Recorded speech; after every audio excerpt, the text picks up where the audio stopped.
I'm Elizabeth at A Literary Princess, and today I'm doing my March wrap-up. So, the reading slump seems to have been broken, like at the very end of the month. I read a total of 7 books this month. Yay!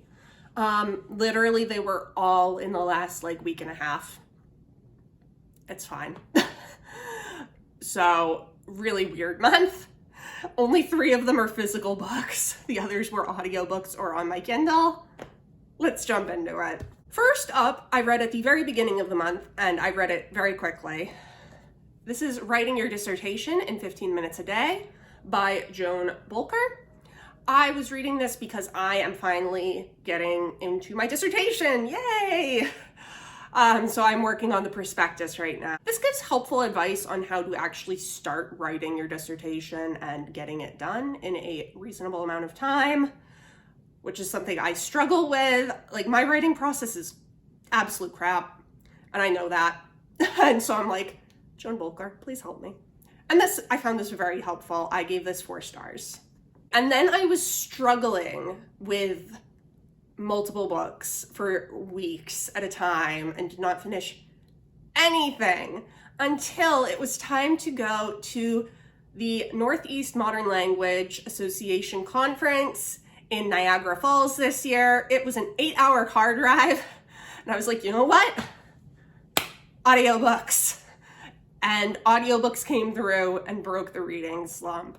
So the first audiobook that I read was What Moves the Dead by T. Kingfisher. This is a retelling of Edgar Allan Poe's The Fall of the House of Usher, and I really enjoyed it. So it follows Alex Easton, who is a retired soldier. There's this very complicated thing with pronouns because in the country that Alex is from, there are more than just 3 sets of pronouns, he, she, they. There is a specific one for children, and there's a specific one for people serving in the military, which is ka and kan. So Alex uses those pronouns, but that is going to get extremely confusing if I try to do this for the video. So I'm just going to use they, them pronouns. So Alex is called to the home of their childhood friends, Roderick and Madeline Usher, because Madeline seems to be dying. And crazy stuff happens from there. The house is in disrepair. It is a mess. Madeline's acting really weird. Roderick's acting really weird. And Alex is just trying to figure out what on earth is happening here. So I thought this was so much fun. It was scary.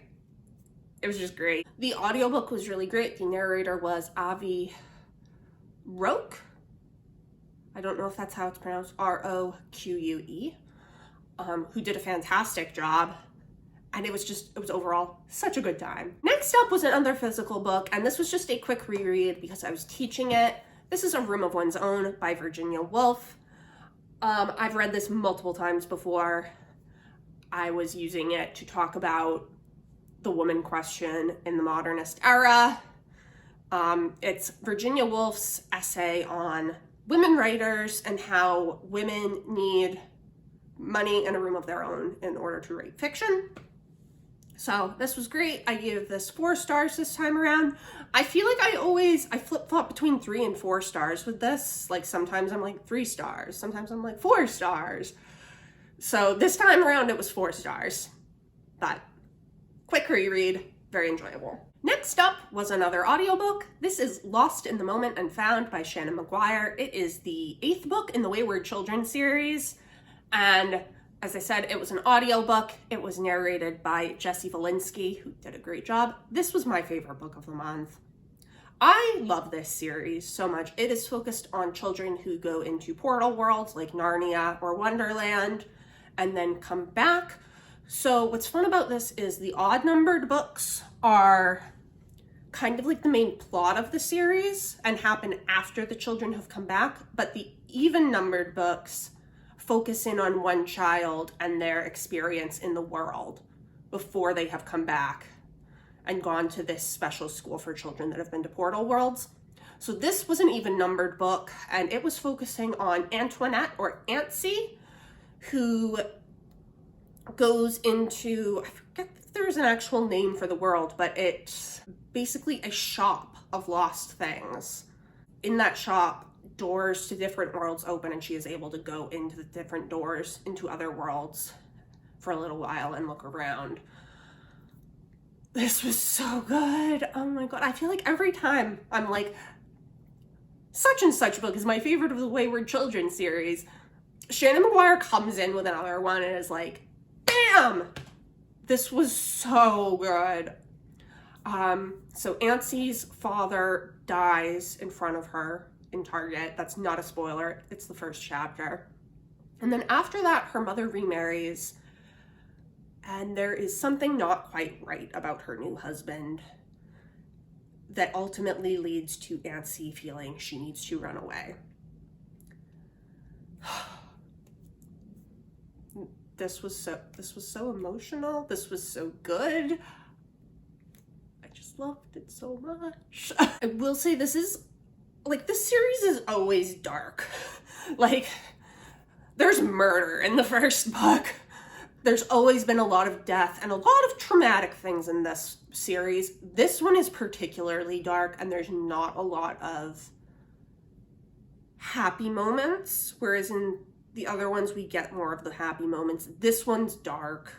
The price that Auntie ends up paying for going into these other worlds is steep, and it's sad, and it's heartbreaking, but it is also so good. It is such an interesting commentary on children going into these portal worlds and like what could happen after. I love this series so much. I gave this 5 stars, if you can't tell. I will stop rambling now. Next up, I finally finished Adam Bede. It took me 37 days. Oh, it's done. It's done. I'm not going to say a lot about this because I do have the whole video, which should be up by now. I gave this 3.5 stars. It was a really slow start, guys. It was so slow. It did get good in the middle. You should go see my whole video about it, but I'm just so glad to be done with it. I didn't dislike it either. 3.5 stars, it's good. I liked it, but it was just so slow. And it felt like it took forever, because it did take forever, but it's done. Next up is another audiobook. This is The Uncoupling by Meg Wolitzer. This is focused around this small town high school in New Jersey putting on a production of Lysistrata, which is a Greek comedy about women who go on a sex strike to get their men to end the war. And The Uncoupling, it's literary fiction, magical realism. There is this kind of spell that goes through the women of the high school. The teachers, the children, or I say children, the teenagers, it's a high school. And suddenly the women just, without knowing why, decide, I don't want to have sex with my significant other. People start breaking up, marriages are breaking down, and we follow the minds of several of these women. We've got the English teacher, who also has a daughter who we follow. We have the gym teacher, the school counselor, and just several other women who we kind of follow what's going on in their mind and what's going on in their lives as this spell hits them. This was very interesting and very strange, and I enjoyed it. I gave this 4 stars. The audiobook was done by Angela Brazil, who did a great job. I always really like Meg Wolitzer's books. I think this is my 7th book by her, maybe my 6th. And I always really enjoy them. They're always somewhere between 3 to 5 stars from me.